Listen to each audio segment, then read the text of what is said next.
ನಮಸ್ಕಾರ ಎಲ್ಲ ರೈತ ಬಂದವರಿಗೂ ಫಾರ್ಮರ್ಸ್ ಕಿಂಗ್ ಯೂಟ್ಯೂಬ್ ಚಾನಲ್ ಸ್ವಾಗತ. ನಾನು ನಿಮ್ಮ ಪವನ್. ಇವತ್ತು ತುಮಕೂರು ಟೊಮೊಟೊ ಮಾರ್ಕೆಟಲ್ಲಿ ಟೊಮೊಟೊ ಬೆಲೆ ಏನೇನು ನೋಡೋಣ ಬನ್ನಿ. ನಾನು ಹಾಕೋ ರೇಟ್ಗಳು HBR ಮಂಡಿ ರೇಟ್ಗಳು ಮಾತ್ರ ಹಾಕೋದು. ಅದ್ರ ಬಗ್ಗೆ ಹೆಚ್ಚಿನ ಮಾಹಿತಿ ಬೇಕಾದರೆ ಇಲ್ಲಿ ಕೆಳಗಡೆ ನಂಬರ್ ಕೂಡ ಕೊಟ್ಟಿದ್ದೀನಿ, ಅವ್ರಿಗೆ ಫೋನ್ ಮಾಡಿ ಹೆಚ್ಚಿನ ಮಾಹಿತಿ ತಗೊಳ್ಳಿ. ಈ ವಿಡಿಯೋ ಎಲ್ಲ ಲ್ಯಾಂಗ್ವೇಜಲ್ಲಿ ಬರುತ್ತೆ, ಆದಷ್ಟು ಈ ವಿಡಿಯೋ ಎಲ್ಲ ರೈತರಿಗೆ ಶೇರ್ ಮಾಡಿ.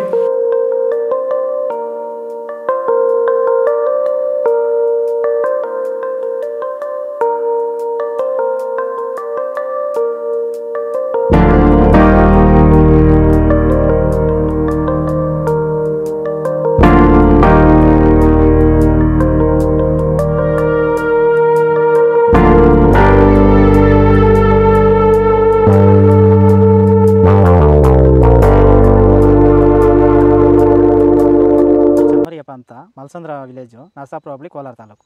ಇದು 53 ದಿವಸ ಗಿಡ ಸರ್ ಇದು. ಓಕೆ, ಈ ತೋಟಕ್ಕೆ ನೀವು ವಿಲ್ಟ್ಗಾಗಲಿ ಗ್ರೋತ್ಗಾಗಲಿ ಮತ್ತು ವೈರಸ್ಗೆ ಅಂಗಮಾರಿಗೆ ಯಾವ ರೀತಿ ತೋಟ ನಿರ್ವಹಣೆ ಯಾವ ರೀತಿ ಮಾಡ್ಕೊಂಡಿದ್ದೀರಾ ಸರ್? ನಮ್ಮ ಏರಿಯಾ ಅಂತೂ ಟಮಾಟನೇ ಆಗಲ್ಲ, ಟಮಾಟ ಬೆಳೆಯೋಕೆ ಆಗ್ತಾ ಇರಲಿಲ್ಲ. ಅದರಿಂದ ವೈರಿಗ ನಮ್ಮ ಮನೆ ಬೆಳೆನಲ್ಲೇ ಗೊತ್ತಾಯ್ತಿದ್ದು. ಆರು ಉಣಿದ ಮೇಲೆ 5 ದಿವಸ ಡ್ರಂಚಿಂಗು ಮಾಡಿದೆ. ಆಮೇಲೆ ವಾರಕ್ಕೆ 10 ದಿವಸಕ್ಕೆ ಒಂದ್ಸರಿ ವೈರಿಗಾನ್ ಮಾಡ್ತಾಯಿದ್ದೀನಿ. ಪ್ಲಾಂಟ್ ವಿಲ್ಲು ಒಂದು ವಾರಕ್ಕೆ ಒಂದ್ಸರಿ ಬಿಡ್ತಾಯಿದ್ದೀನಿ. ತುಂಬ ಚೆನ್ನಾಗಿದೆ ಬೆಳೆ. ಡ್ರಿಪ್ ಗೊಬ್ಬರ ಅನ್ನೋದು ಯಾವುದು ಬಿಟ್ಟಿಲ್ಲ ನಾನು, ಡ್ರಿಪ್ ಗೊಬ್ಬರನೇ ಬಿಟ್ಟಿಲ್ಲ. ಬೆಳೆ ತುಂಬ ಚೆನ್ನಾಗಿದೆ, ರೋಗಕ್ಕೂ ತಡೆದಿದೆ. ಈ ಮಳೆಗಾಲದಲ್ಲಿ ತುಂಬ ಚೆನ್ನಾಗಿ ಬಂದಿದೆ ಬೆಳೆ. ಎಲ್ಲ ಯೂಸ್ ಮಾಡೋದು ವೈರಿ.